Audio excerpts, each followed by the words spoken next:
शरीर के टुकड़े हो जाएंगे तभी हो सकता है, वैसे नहीं हो सकता। आज तो 14 अगस्त को भारत के विभाजन की विभीषिका के स्मृति दिवस के रूप में कार्यक्रम मनाया जा रहा है। आपके सामने मैं सवाल छोड़ता हूं, क्या यह कांग्रेस के लोगों को बर्दाश्त होगा? क्या उनको मालूम है उनके पापों की याद पेश कर रहा है? 1947 और 2024 के बीच में एक बड़ा अंतर मिल गया है। उस समय की पीड़ा को जिन्होंने सहा है उसमें से कुछ गिने चुने लोग अब हम सबके बीच में हैं, लेकिन उनके परिवार हैं, उनके परिवार के पास विभाजन के कारण से अपना घर परिवार व्यापार सब छोड़ करके भागने का तमाम सारा इतिहास है।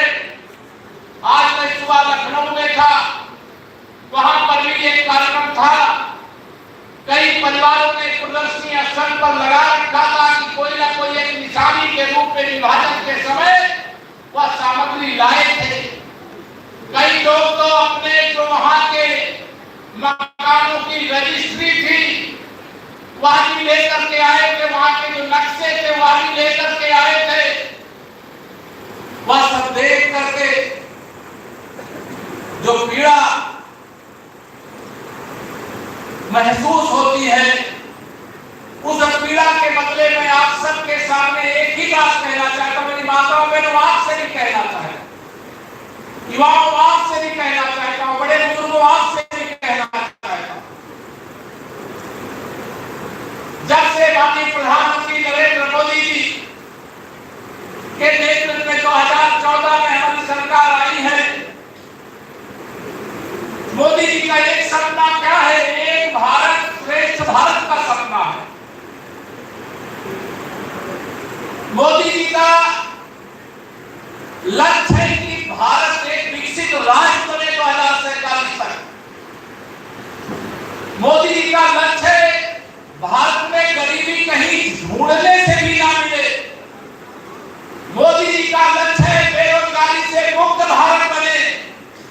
मोदी जी का लक्ष्य है विश्व की महाशक्ति भारत बने। लेकिन इस लक्ष्य के बीच में कुछ एक टेलर हम सब लोगों को अभी देखने को मिला है। हमारा पड़ोसी देश बांग्लादेश जो उस समय पाकिस्तान बना था,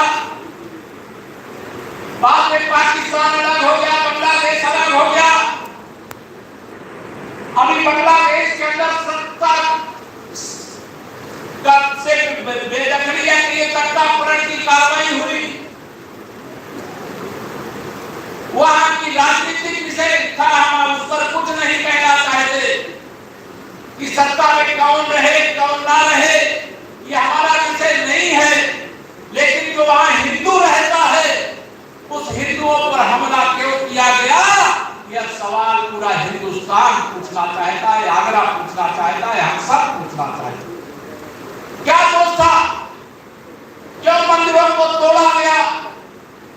क्यों माताओं बहनों की अस्मिता के साथ खेला गया? क्यों इस प्रकार के संकट का उन्हें सामना करना पड़ा? मैं आप सबका आज के दिन यही आह्वान करूंगा, यह विभीषिका जो उस समय की थी हमारे पास फिर कभी आ सकती है। अभी जब मैं आ रहा था रास्ते में पढ़ रहा था, कभी हमारे देश की सीमाएं कहां तक थी। कई कालखंड ऐसे आए, कभी मुगलों का शासन था तो कभी अंग्रेजों का शासन था तो कभी किसी और का शासन था। हमारे देश के अलग अलग हिस्से समय अलग अलग समय में हमसे जाते रहे। तो जब आप अभी हमारी बहन कह रहे हैं कि आप जब मोबाइल पे खोलोगे भारत के विभाजन का इतिहास पढ़ोगे उसमें सब कुछ आपको दिखाई देगा। लेकिन यह जो विभाजन का दर्द आज देश के सामने दिखाने का प्रयास किया गया है, इसके साथ एक कार्यक्रम